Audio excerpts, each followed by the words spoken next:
Magandang umaga po sa ating lahat. Ating pong buksan ng ating Biblia mula sa Aklat ng Marcos, chapter 5, verses 1 to 20. Inuulit ko po, Aklat ng Marcos, chapter 5, verses 1 to 20. Kung nakita na po natin ito, atin pong sabay-sabay na basahin. Si Jesus at ang kanyang mga alagad ay dumating sa kabilang ibayo, sa lupain ng mga Geraseno. Pagkababa ni Jesus sa bangka, siya ay sinalubong ng isang lalaking sinasapian ng masasamang espiritu. Ang lalaking ito ay nakatira sa mga libingan. Hindi na siya maigapos kahit tanikala pa ang gamitin. Bagamat madalas siyang gapusin ng tanikala, sa kamay at paa, nilalagot lamang niya ang mga ito. Wala nang nakakapigil sa kanya. Araw-gabi nagsisigaw siya sa mga libingan at sa kabundukan. At sinusugatan din niya ng matalas na bato ang kanyang sarili. Malayo pa'y natanaw na nito si Jesus. Patakbo itong lumapit at lumuhod sa harapan niya. Sumigaw siya ng malakas, "Jesus, anak ng kataas-taasang Diyos, anong pakay mo sa akin? Ipangako mo sa ngalan ng Diyos na hindi mo ako pahihirapan." Sinabi niya ito sapagkat inutos ni Jesus, "Masamang espiritu, lumabas ka sa taong ito." Tinanong siya ni Jesus, "Ano ang pangalan mo?" "Batalyon, sapagkat marami kami." Tugon niya, at nakiusap siya kay Jesus na huwag silang palayasin sa lugar na ito. Samantala, sa libis ng bundok ay may malaking kawan ng mga baboy na nagsisikain. Nagmakaawa kay Jesus ang masamang espiritu. "Papasukin mo na lamang kami sa mga baboy." Pinahintulutan niya sila, kaya't lumabas nga sa lalaki ang masamang espiritu. At pumasok sa mga baboy. Ang kawan na may 2,000 ay nagtakbuhan sa gilid na matarik na bangin hanggang sa nahulog ang mga ito sa lawa at nalunod. Tumakbo ang mga tagapag-alaga ng kawan ng baboy at ibinalita sa bayan at sa karatig pook ang mga pangyayari, kaya't ang mga tao ay nagtakbuhan doon upang alamin ang nangyari. Paglapit nila kay Jesus, nakita nila ang lalaking dating sinasapian ng mga demonyo. Nakaupo ito, nakadamit at matino na ang isip, at sila'y natakot. Isinalaysay sa kanila ng mga nakakita ang nangyari sa dating sinasapian ng demonyo at sa mga baboy. Dahil dito, nakiusap ang mga tao kay Jesus na umalis siya sa kanilang lupain. Nang pasakay na si Jesus sa bangka, nakiusap ang dating sinasapian ng mga demonyo na siya'y isama niya, ngunit hindi pumayag si Jesus. Sa halip ay sinabi niya ito sa lalaki, "Humuwi ka at sabihin mo sa iyong mga kamag-anak ang lahat ng ginawa sa iyo ng Panginoon at kung paano siya nahabag sa iyo." Umalis ang lalaki at ipinamalita sa buong Decapolis ang ginawa sa kanya ni Jesus at namangha ang lahat ng nakarinig noon. Pinagpala po ng Diyos ang pagbasa ng kanyang mabuti at makapangyarihang salita.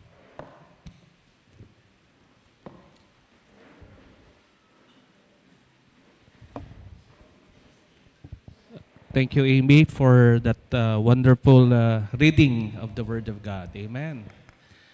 Sarap po sa presence ng Panginoon. Amen, ano? Kanina daman-daman natin yung presence ng Panginoon. And even those who are joining us online, we are one in spirit in worshiping the Lord. Indeed, sabi nga po doon sa ating kinanta, we are desperate for God. Amen, we are desperate for Jesus. Hallelujah. Hallelujah. Ang ganda po ng ating pagbasa. Pag-usapan po natin mga kapatid yung part 2 ng ating Finding Freedom in Christ. Amen. Na lahat tayo ay makakasumpong ng kalayaan sa pamamagitan po ng Panginoong Jesus. Amen. Masarap po ang malaya. Ayan. Isa ho sa lagi natin kinakanta, malayang malaya. No? Pero tanong nga po ba, tanong ko sa bawat isa, pakitanong na rin sa katabi, malaya ka na nga ba talaga? Ayan. Minsan kasi wala lang tayo sa kulungan pero maraming mga bagay na kumukulong o nagkukulong sa atin, gumagapos sa atin. Katulad ng mga kasalanan, syempre, bisyo. Kaya nga yung isang sikat na programa sa DCAS, may pamagat po na lagot. Batang-bata pa lang ako, napapakinggan ko na po yun. Inaabangan ko po talaga siya, yung mga kwento, mga patotoo ng mga binagong buhay. Amen po. Ng mga buhay na nagkaroon ng pag-asa dahil po sa Panginoong Jesus. At alam ko tayong lahat na narito ay patunay na si Jesus ay nagpapalaya. Amen. Si Jesus ay nagliligtas. Parang wala nag-amen doon. Amen. Si Jesus ay nagliligtas. Amen. Si Jesus ay nagpapalaya. Pag-usapan po natin ang ikalawa, from chains to change. Ito po yung kwento na binasa natin, napakaganda ng pagkakabasa, tungkol po sa lalaking inaalihan or sinasapian. Ano ba mas maganda? Inaalihan o sinasapian? Mas kilala yung word na sinasapian, di ba? Isang lalaki na sinasapian po ng masamang espiritu. At hindi lang isa, not one, not two. Sabi ng Bible, legion. Alam niyo po ba kung gaano karami ang legion, mga kapatid? 5,000. Kaya napakadaming baboy yung namatay. Okay? Kaya yung iba hindi kumakain ng baboy dahil nandun daw yung mga masamang espiritu. Wala hong masamang espiritu sa baboy, kolesterol lang marami. Masamang kolesterol, masamang taba, marami. Okay, sabi po sa step 2, we came to believe that God is greater than ourselves and could restore us to sanity. Amen. Naniniwala kami na mayroong mas higit na makapangyarihan upang kami ay maibalik sa aming katinuan. Ganda, no? Upang kami ay maibalik sa aming katinuan. At ito po yung ikalawang hakbang at ito po yung ating pag-uusapan. Naranasan niyo na po ba, mga kapatid, na parang itong babaeng ito, you felt you are trapped. Now, yung buhay mo walang kwenta, walang saysay, di ba? Hindi ka makawala. Parang doon sa kanta na sumikat po nung ako'y bata, pang mananampalataya, naglalaro sa hangin, buhay ko. Di malaman kung saan ang tungo. No? Sumasabay sa agos ng bundong ito, ako'y gulong-gulo. No? Sabi doon sa talata, di ko na malaman kung ano ang gagawin. Tinula ko na lang po kasi baka mawala ako sa tono. Di ko na malaman kung ano ang gagawin sa buhay ko. Pawang kalungkutan, walang pagbabago. Anong susunod doon? Kapaguran ang laging nadarama ko. No? Siguro po, yung kanta na yon best describes how this woman or this lady feels. She felt trapped in fear, in her past, in her addiction. Para bang kahit na anong gawin mo, hindi ka makawala. Parang yung kanta ng isang banda na sumikat noong dekada 70, I want to break free.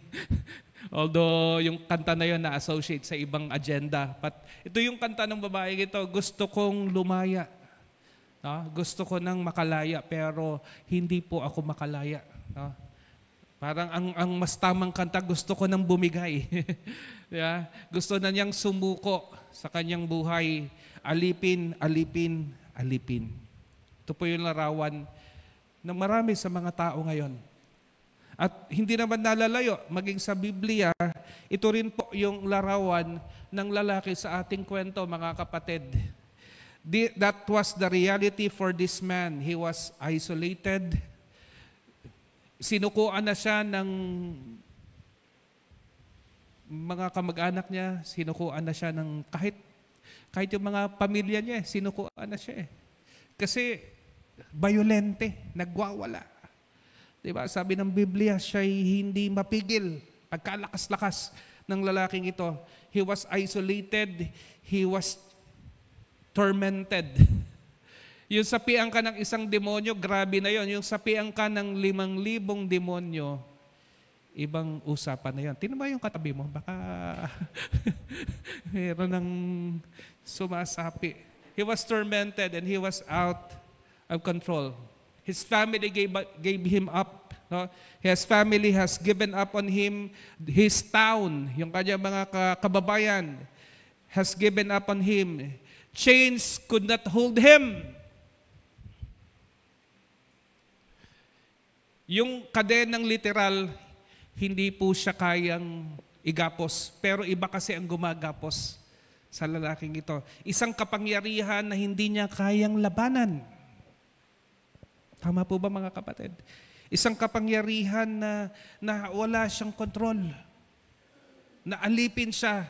Deep inside this man is a soul, a spirit that wants to break free, but there is a power that is holding him back.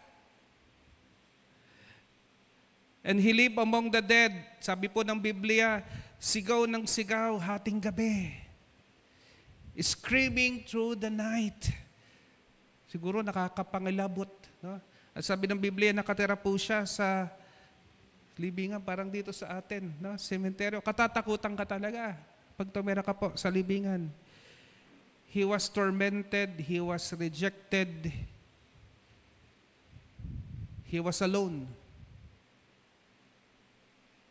He was out of control. He is wild. He was beyond hope until, hallelujah, until Jesus came. Palapakan natin ang Panginoon. Hallelujah. Glory to God. He was hopeless. He was beyond hope until Jesus came. Then in a single moment, everything changed. Sa isang iglap, ang lahat ay nagbago sa buhay po ng lalaking ito nang dumating si Jesus. When Jesus arrived, He came not with change, not with judgment. Na hindi niya sinabi sa lalaking ito, umayos ka, ipapamental kita. Di ba? Nasa isip mo lang yan. Di ba yung sabi sa mga nataong, akala natin depression lang, meron palang demonic forces working. Di ba? Akala natin simpleng hindi lang na pagkakatulog, pero there is a power behind. At yun po mga kapatid, when Jesus arrived, hindi siya nagdala ng panibagong tanikala para igapos ang lalaking ito. He did not condemn the man, He did not judge the man. He came not with change, He came not with judgment, but He came with power. Amen! Dumating si Jesus, taglay ang kapangyarihan. Na kahit yung mga demonyo, kahit sila'y lihiyon, batalyon, libo-libo, nanganyo pa sila sa paanan ni Jesus. Ang sabi ni Jesus, lumayas kayo. Sila pa ang nakikiusap. Parang awa mo na. Ano kayo ngayon? Kinawawa nyo tong lalaking ito. Hindi kayo kayang labanan. Nakahanap kayo ng katapat. Ganon ang mga bully eh. Kailangan makahanap sila ng katapat. At ang mga demonyong ito, napaka-bully. Binuli nila ang lalaking ito. But someone came who is more powerful. Someone came who is almighty. Hallelujah! And the man, sabi po ng Bible, who had been bound by a legion of demons, suddenly found himself free. Malaya! Hallelujah! Imagine that one moment, isang pagkakataon, siya po yung kinatatakutan, siya po yung palaboy, siya po yung nilalayuan ng mga tao. He was an outcast. At sa mga sumunod po na pangyayari, ang sabi ng Biblia, hindi na siya taong grasa, hindi na siya nakahubad, nakaupo, tahimik, may damit na sa tamang pag-iisip. Sa mga nakakakilala sa lalaking ito, isa lang ang tanong, anyari? Ano nangyari? In one powerful moment, everything changed for this man. Yung mga taong dating natatakot sa kanya, hindi natakot sa kanya. Kanino natakot? Sabi nila kay Jesus, parang awa nyo na po. Lisanin nyo kami, mauubos ang mga alaga namin baboy. Baka lahat ng demonyo dito palayasin nyo, yung maapektuhan yung aming kabuhayan. Tingnan mga tao mukhang pera talaga eh. Mas iniintindi nila yung kanilang kabuhayan, yung kanilang kababuyan, kaysa sa buhay ng isang taong nilinis, tinubos, pinalaya ni Jesus. Ano kanya mga kapatid? Mas concerned sila sa nawala, pero hindi na nakita yung naligtas. Mas concerned sila sa pera. Di ba? Hindi nila naunawaan. Hindi tama yung kanilang pagpapahalaga. Minsan gano'n din tayo eh. Ha? Ba't ako magbibigay ng OMG, 50 pesos, sayang din yun. Pang-load ko din yun. Diba? Pero ito nga po mga kapatid, mahalaga ang lalaking ito. To the point na pinuntahan siya ni Jesus. Galing si Jesus sa kabilang ibayo. Wala naman sa ruta ito eh. Pero alam ni Jesus, merong isang nangangailangan doon. At alam ni Jesus na kailangan ng lalaking ito ng kalayaan na siya lamang yung makapagbibigay. Na kahit pagkalayo-layo, kahit na tumawid si Jesus sa kabilang ibayo, sinadya niya ang lalaking ito upang makaranas siya ng kalayaan. Amen. Palapakan natin ang Panginoon. Hallelujah. Dati takot ang mga tao sa lalaking ito, pero ngayon sabi lang, mas malakas ito. Napatino eh. Naiayos. Inutugusan lang yung demonyo, umalis na.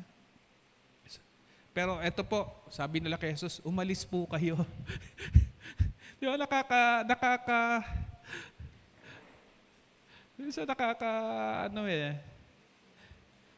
nakakatuwa na nakakainis na mga tao ganun reaction eh.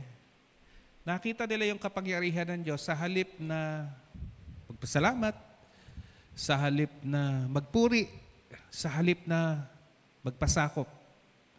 Sabi niya, pakiusap po. Umalis na lang po kayo dito. Umalis na lang po kayo dito. Alam niyo mga kapatid, we are that man.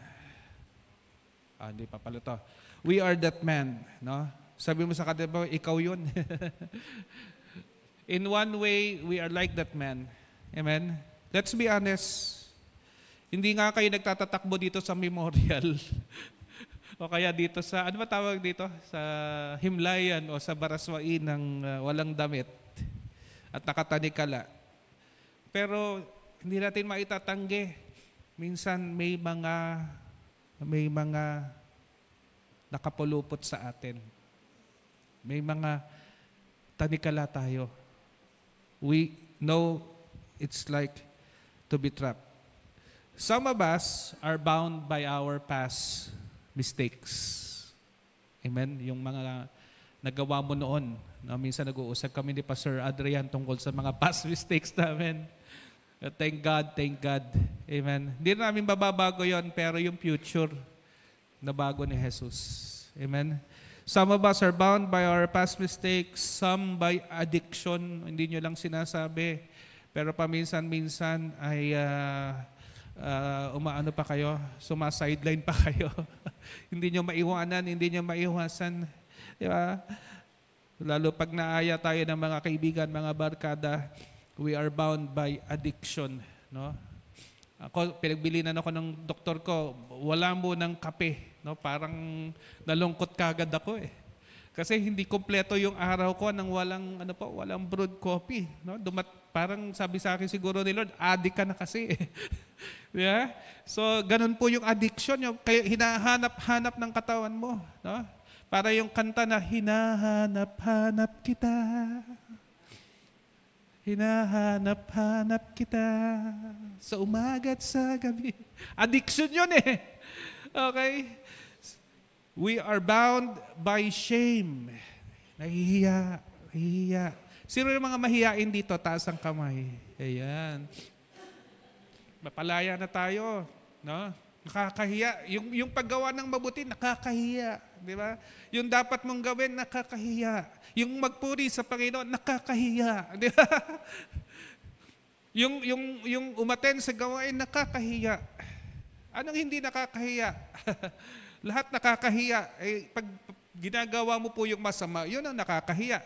Pero nagugulat ako, yung mga politiko, mga walang hiya. Hindi sila nahihiya sa kanilang ginagawa at patuloy na gagawin. Di ba? Pero yung mga tao po na dapat ay nakakakitaan po ng kagandahang loob o kabutihan, sila pa'y nahihiya. Di ba? And the change, mga kapatid, they may be invisible. Your chain may be invisible, but it's real. Amen? Tingnan mo yung katabi mo, hindi mo nakikita yung talikala, pero nandyan eh. It may be invisible, but it doesn't mean it's not true. It may be invisible to the eyes, but they are real. Yung kasalanan, hindi mo maiwasan eh. Yung masamang bisyo, hindi mo maiwasan eh. Tanikala yun. But ito maganda mga kapatid. Here's the truth, at ito yung pinakasentro ng ating pag-uusapan ngayon. Nothing is stronger than the power of Jesus to set us free. Amen? Nothing is stronger than the power of Jesus to set us free. If we allow Him. Kung pahihintulutan mo siya, kung hahayaan mo siya, nothing is stronger than the power of Jesus to set us free. Amen? And that's what we're talking about today. Freedom, transformation, and the power of Jesus to break every chain. Only Jesus has the power of salvation in His hands. Jesus is our God who is mighty to save. Amen? Jesus has power over all evil. Amen? Can we say amen to that? Lahat ng kasamaan ng maiisip nyo, Jesus has the power over all evil. Amen? Both now and in the future. Amen? And every knee will bow. Every powers, dominions, authorities are under the lordship of Jesus Christ. And no power, no evil, no addiction, no sin, no stronghold is beyond His power to break. If you allow Him. If you allow Him. Gusto ko pong lumaya. Pero tanong ni Jesus, gusto mo ba talagang lumaya? And to be free from the strong man, you have to be stronger. And someone is stronger than the strong man who is holding you. And that stronger one is none other than the Lord Jesus Himself. Amen.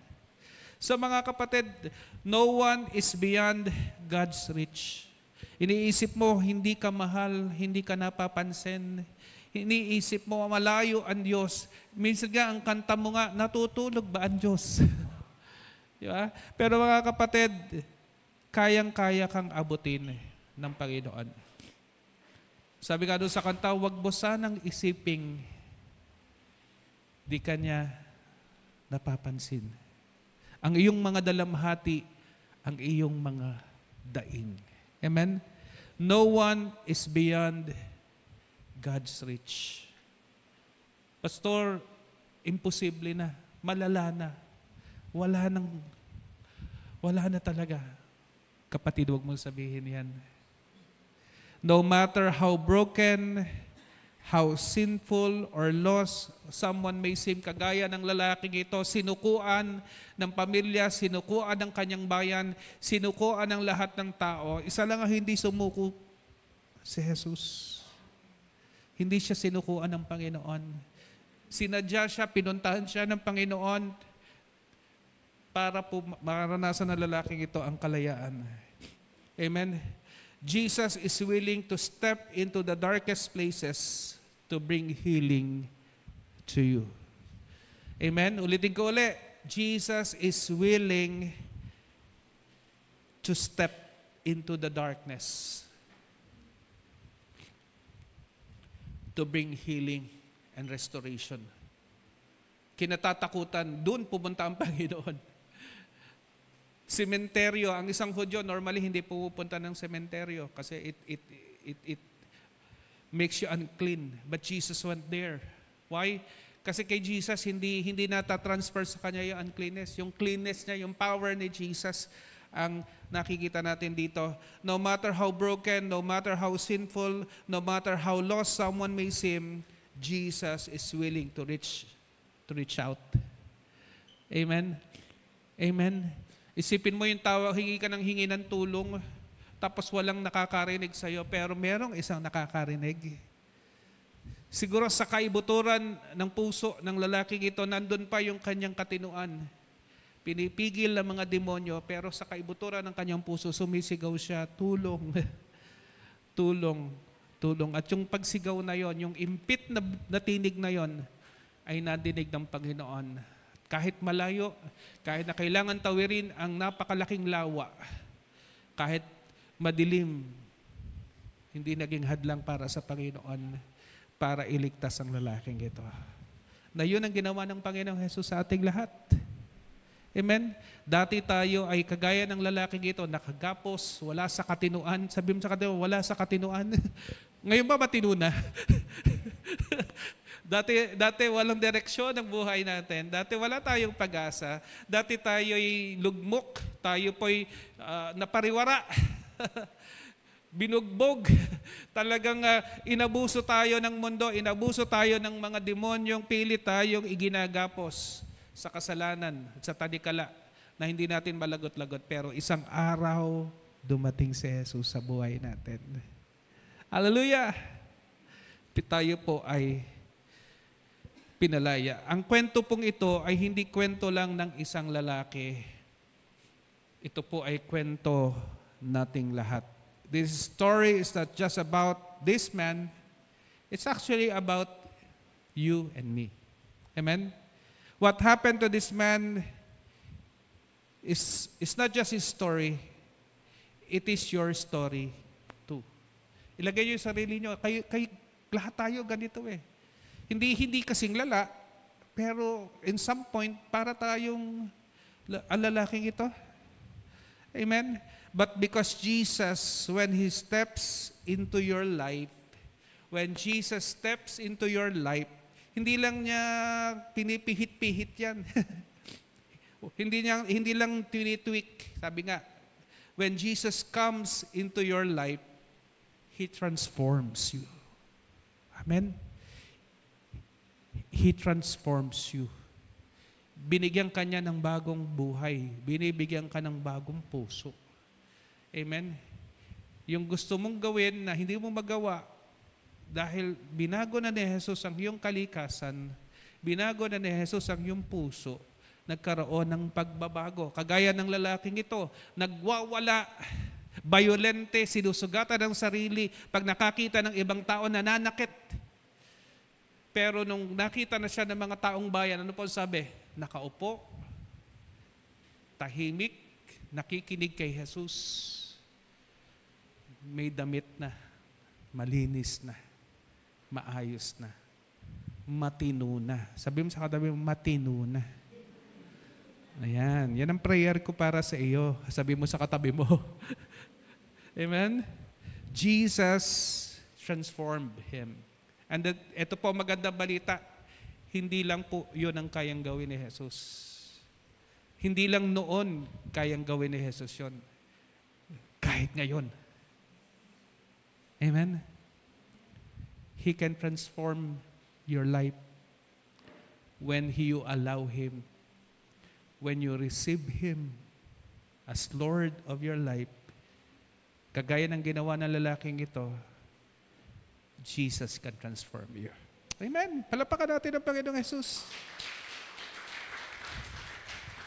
A real encounter with Jesus brings true transformation. So pag walang nagbabago, ito lang. Isa lang ibig sabihin nun. Pag walang transformation, ano po ang pwede nating maging conclusion? Baka hindi pa talaga na-encounter. Di ba? Pastor, anong tawag doon? Pag hindi pa na-encounter sa Lord. Pag hindi mo pa na-encounter sa Lord, na-engkanto ka. Tingnan mo yung katabi mo, ano ba yan? Na-encounter ba yan o na-engkanto? Di ba? Yun po, itong lalaki ito na-engkanto, pero nung na-encounter niya si Lord, nagbago yung buhay, tumino, umayos. Yung ganun po yung nangyayari pag tinanggap mo ang Panginoong Jesus, hindi pwedeng same-same lang. Amen? Hindi pwedeng dati pa rin. Hindi pwedeng yung paring dating buhay ang ipinamumuhay mo. Ang dapat ipamuhay mo na ay si Kristo na tinanggap mo sa iyong puso. Sapagkat nung nanahan si Kristo sa pamamagitan ng banal na Espiritu, binigyan kanya ng bagong kalikasan. Wala na ang dating pagkatao, lahat ay bago na. Sabi po na 2 Korinto 5:17. For anyone is in Christ, he is a new creation. The old has gone, the new has come. At kitang-kita ito sa buhay ng lalaking ito. Kaya nga natakot yung mga tao. Anong nangyari dito? Dati nagwawala, dati napakadumi, napakabayolente, nakagapos. Pero ngayon malinis, maayos, matino na. Anong nangyari? Isa lang ang sagot. Binihag ng dyablo, pinalaya ni Jesus. Diba? Kinakanta namin yung bata kami, binihag ng dyablo, pinalayas ni Jesus. Hindi, datala pinalaya lang yan. Pinalaya ni Jesus. Amen? A real encounter with Jesus brings complete transformation. Pag ikaw po ay naranasan mo si Jesus, pinaghari mo si Jesus sa buhay mo, nagbabago. Hindi ka na palamura. Amen? Hindi ka na nagsisinungaling. Hindi ka na sinungaling. Amen? No? Hindi ka na mukhang pera. Amen? Mapagbigay ka na. Hindi ka na chismosa, hindi ka na marites. No? Yung palang salitang chismosa, Kastila yun eh. No? So, galing pala sa Kastila yun. Pati masamang ugali ng mga Kastila, minana natin. Okay? Hindi ka na magagalitin kasi there's a transformation. Amen? At ito pa maganda mga kapatid, hindi lang transformation ang ginawa ng Panginoong Jesus. When we are set free, it's not just spiritual, it affects every part of our life, including our mindset, including our emotions, including our behavior. Yung mga hindi mo nagagawa ang mabubuting bagay, nagagawa mo na ngayon. Yung paglilingkod, pagsamba, pagpupuri sa Panginoon, nagagawa mo na. Dati, baliwala sa iyo mga bagay tungkol sa Diyos, sapagkat ang umiiral sa buhay mo ay ang espiritu ng sanlibutan na ayaw sa Diyos. Pero dahil nakalaya ka na, ang umiiral na sa iyo ay ang espiritu ng Diyos na nagbibigay ng pagbabago. Amen. Yung mindset mo, dati ang mindset mo, ang tawag doon yung puro kahirapan. Puro kahirapan. Ang hirap-hirap nito. Ang hirap-hirap ng buhay. Wala, puro poverty, puro scarcity. Pero dahil sa binago ka ng Panginoon, alam mo na ang Diyos ay mayaman. Amen? Na ikaw ay pinagpala niya ng higit sa iyong iniisip, higit sa iyong hinihingi. Di ba? Yung pinagpalang buhay ang binibigay ng Panginoon. Sabi niya, ako ay nagbibigay ng buhay. Anong klaseng buhay? Ganap at kasiya-siya. Amen? Binabago ng Diyos yung ating pag-iisip. Binabago ng Diyos yung ating pong pag-uugali. At ito pa, binibigyan tayo ng Panginoon ng misyon. Pinalaya ka ng Panginoon, hindi po para gawin mo lang kung anong gusto mo. Pinalaya ka ng Panginoon para sa isang dahilan, para sa misyon. Amen? He gives you a mission. Ano po ang sabi ng lalaki? Nakiusap siya sa Panginoon. Ang Panginoong Jesus, matapos siyang kausapin, sa aklat ng Lucas, dinisciple siya ng Panginoon eh. Binigyan siya ng Lord ng mga simpleng instructions. Sandali lang. Kaya yung lalaki, sabi niya, Lord, pwede bang sumama ako sa inyo? Kung ako si Jesus, kung ako lang naman isasama ko yung lalaki ito kasi kahit saan ako magpupunta, pag Bago ako mag-preach, patatayuin ko siya, tapos mag-sharing ko ng kanyang, tawag doon? Testimony. Siyempre, lahat ng tao magiging interesado. Lalo kung nakuhanan pa ng picture o video kung ano yung itsura niya dati. Although wala pa noon during that time. Ipe-present mo sa screen. O ganyan, ito, nagwawala. Diba? Violente. Talagang yung nanlilisik ang mata, yung kanyang laway talagang sumasamborga yung laway. Diba? Papatayuin ko muna yun. Pag-sharing ko muna ng testimony niya. Yung mga tao, pagkatapos, saka ako tatayo, saka ako magsasalita. Pero hindi ganon si Jesus. Hindi siya KSP. Diba? Hindi KSP si Lord. Maraming mga preacher KSP. Minsan nanonood ako ng mga preaching, sabi ko, ang OA naman nung ang OA naman nung pastor na yon. Pwede naman sabihin niya ng mas simple, pero parang ang OA ng dating. At yun ang gustong-gusto ng mga tao. Yung OA. Diba? Yung OA, gustong-gusto nila yung OA. Pero si Lord hindi siya OA, hindi siya KSP. May alam si Lord na hindi natin alam. Ano sabi ng Lord sa lalaking ito? Hindi kita maisasama. Ganito gawin mo. Ano sabi ng Lord sa kanya? Umuwi ka sa inyo. Umuwi ka sa bahay mo. Umuwi ka sa pamilya mo. Umuwi ka doon sa bayan nyo. Ikwento mo sa kanila kung ano ang ginawa sa iyo ng Panginoon. Amen? Ikwento mo sa kanila. In other words, ang sabi ng Panginoon sa lalaki ito, mag-OHB ka. Hello? I-OHB mo yung pamilya mo. Sila yung unang dapat makarinig sa ginawa sa iyo ng Panginoon. Sila yung akayin mo. Amen? Bago yung iba. Nakuha niyo mga kapatid, ipakita mo sa kanila yung pagbabago na ginawa ko sa iyo.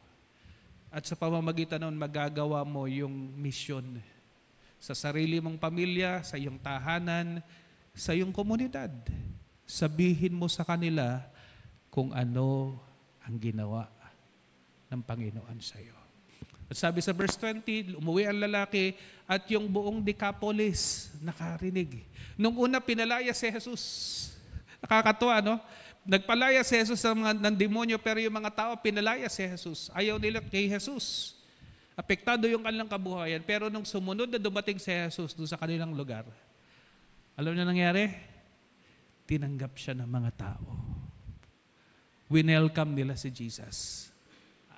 Ang sikreto, ito pong lalaking ito, na pinauwi ni Jesus sa kanilang bahay, sa kanyang nayon, narinig ng buong Decapolis ang mabuting balita na si Jesus ay nagliligtas. Amen? Si Jesus ay nagpapalaya. Si Jesus ang Panginoon. Amen. At maraming tao ang naniwala. Amen? So ito po mga kapatid, when Jesus sets you free, hindi lang niya binabago ang buhay mo. Pag pinalalaya ka ni Jesus, binibigyan ka niya ng layunin. Maraming tao nabubuhay na walang direksyon. Pero kung ikaw ay tunay na nakaranas ng pagkilos ng Diyos, binibigyan ng Panginoon ang buhay mo ng bagong layunin, ng bagong direksyon upang parangalan siya, upang ipakilala siya. Ano man ang estado mo sa buhay, ano man ang iyong kung saan ka man inilagay ng Panginoon, itinanim ng Panginoon, nandun ka para mamunga para sa Kanya, nandun ka para parangalan ang Kanyang pangalan, nandun ka para ipakilala na ako'y dating bulag, ngayon ako'y nakakakita na. Ngayon ako'y dating masama, pero binago na ni Jesus. Palakpakan natin ang Panginoon. Hallelujah! I was once lost, but now I'm found. I was blind, but now I see. I was wretched, I was tormented, I was rejected. But because of Jesus, I was set free. And I stand here as a testimony to the goodness to the love, to the grace, and to the power of Jesus. And the world must hear that message. Sino magsasabi sa kanila na yung palang hinahanap yung katinuan, isang pangalan lang ang makapagbibigay? Sinubukan natin yung mga gamot. Hindi pala yun eh. Sinubukan natin yung anak. Hindi pala yun. Sinubukan natin ang maling relasyon. Nagkaloko-loko lalo yung buhay natin. Isa lang pala, yung makapagbabalik ng katinuan sa buhay natin. Ang pangalan niya ay Jesus. Napakarami po ang nangangailangan ng katinuan. Maraming mga tao wala sa katinuan.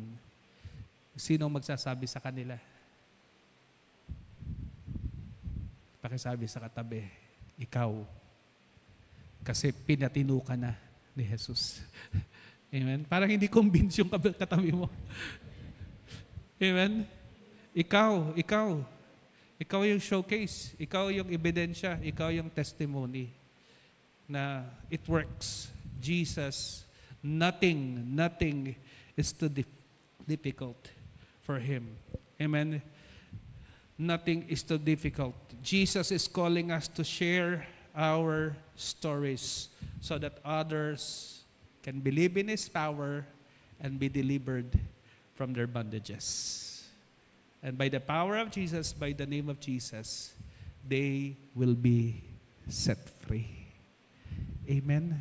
Wag mo pong suluhin. Pinalaya ka ni Jesus hindi para gawin ko na yung gusto mo lang. Pinalaya ka ni Jesus para gamitin niya upang palayain din ang iba. Simulan mo sa iyong pamilya. Amen? Simulan mo. Sabi ni Jesus sa lalaki ito, hindi kita papayagan sumama, pero umuwi ka sa inyo. Doon mo simulan. Doon mo sabihin yung kwento kung ano ginawa sa iyo ng Panginoon. And what a powerful testimony this man has shared. And almost Decapolis. Alam mo ibig sabihin ng Decapolis? 10 syudad. No? Malaking lugar yon. Isang probinsya po yung kumilala dahil sa buhay na binago. Sa pinatino, no? Dati wala sa katinuan pero dahil nakilala si Jesus, tumino, umayos ang buhay niya. Amen. Amen. Kaya nga po mga kapatid, ang tanong, ano? Ito yung moment mo ngayon. This is your moment of change. And here is my question to you. Baka meron pa kayong mga tanikala. Baka may mga girlfriend pa kayo na dapat isuko kay Lord. Hello? Lord, mahal na mahal ko siya. Diba? Pero sabi ni Lord, sino mas mahal mo? No, ako o siya? Diba? What are the chains in your life? What are the strongholds you have accepted as just the way things are? Just the way you are. Diba? Hindi ko na po kaya eh. Ito na ito eh. Wala na akong magagawa dito. Hindi po, mga kapatid. Hindi mo alam, ginagapos ka niyan. Di ba? Ano po yon? Take a moment. What are the changes? What are the changes in your life? Di ba? Ano yon? And, ito po, susunod na question natin as we reflect. Are you ready? Are you ready to let Jesus change your story? Ano kaya naging ending ng buhay ng lalaking ito kung wala Jesus? Salamat na lang sapagkat dumating ang Panginoon at pinalaya siya. Diba? Nagbago yung kwento ng lalaking ito. Kumusta yung kwento mo? Kung magpapatuloy ka dyan sa kwento ng buhay mo, ano magiging ending? Ano magiging conclusion? Diba? Pastor, pero ito po, let me offer to you something. Jesus can change your story for the better. Amen? Kayang-kayang ayusin ni Jesus yung kwento ng buhay mo. Because transformation is not just possible, it's waiting. It's waiting for you. The same Jesus who has set this man free is here right now. Amen? Sabi ni Jesus, pag nagkakatipong kayo, naroon ako sa inyong kalagitnaan. Naniniwala ba kayo narito si Jesus? Naniniwala ba kayo narito si Jesus para magpagaling? Naniniwala ba kayo na narito si Jesus para magpalaya? Amen? Narito si Jesus at tinatawag ang pangalan mo. Mga kapatid, your chains, they don't define you. Your past, they don't define you. Your past is not your future. Jesus is here to change your story. Whatever your story, whatever your past, Jesus is here to give you transformation and to give you mission. Gusto ni Jesus baguhin ang kwento mo. Kung yung isang kandidato, lagi niya sinasabi, gusto ko, happy ka. Si Jesus, ang kwento ng buhay mo, gusto niyang baguhin. Because in Jesus, there is transformation and there is a bright future. So mga kapatid, step into freedom. Amen? Step into freedom. Jesus is here. Narito ang Panginoon. Pero ang tanong, tinatawag ka niya lalapit ka ba? Gusto mo ba talagang lumaya? Parang yung lalaking bulag, ang sabi ng Lord,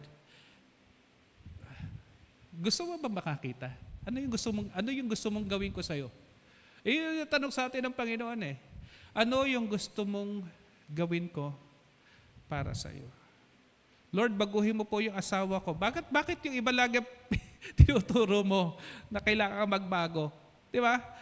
Lord, baguhin mo po yung katabi ko. Sino rito yung nagpe-pray na baguhin ni Lord yung katabi niya? Taas ang kamay. Ingat ka, baka mabatukan ka. Di ba dapat ang panalangin natin, Lord, baguhin mo ko. Lord, tinatawag tayo ng Panginoon. Kagaya ng lalaking ito, narito ang Panginoon, and with an encounter with Jesus, there is freedom, there is healing, there is deliverance, there's transformation, and Jesus gives a meaning, a purpose to your life. Na dati walang dahilan yung buhay mo Pero si Jesus ngayon ang dahilan ng iyong buhay. Amen? Amen? So step into freedom, mga kapatid, humakbang po tayo at pag tayo'y nakaranas ng kalayaan, kwento natin sa iba kung anong ginawa ng Panginoon. Pwede po ba yun? Amen? Pwede po ba yun? Walang titigil sa pagkikwento, hindi tayo mananahimik, hindi tayo mahihiya. Ikwento nyo. No, si Amy, bago-bagong member natin, pero ayan, nakapagkwento na sa iba. Amen? Tayo ka nga, Amy. No? So, nakatayo na po. Ayan, palakpakan po natin yung ating kapatid. At ang nakwentuhan po niya si Diana. Diana, tayo ka. Ayan. Right. Yan po si Diana. Kwento niya kung anong ginawa ng Panginoon sa kanyang buhay. At ayan po, may bunga na. Amen? At ito po yung challenge sa atin. Yung pagbabago, purihin ang Panginoon, simula pa lang yon. Kasunod ang pagbabago, yung pagkikwento ng pagbabago. Baka nahihiya ka magkwento kasi walang pagbabago. Di ba? Kristo, pagbabago, kwento. Yun po yun, para madali nating matanda. Ma-enkwentro mo o ma-encounter mo si Jesus, nagbabago ang buhay mo, at tapos magsisimula ka ng magkwento. Amen?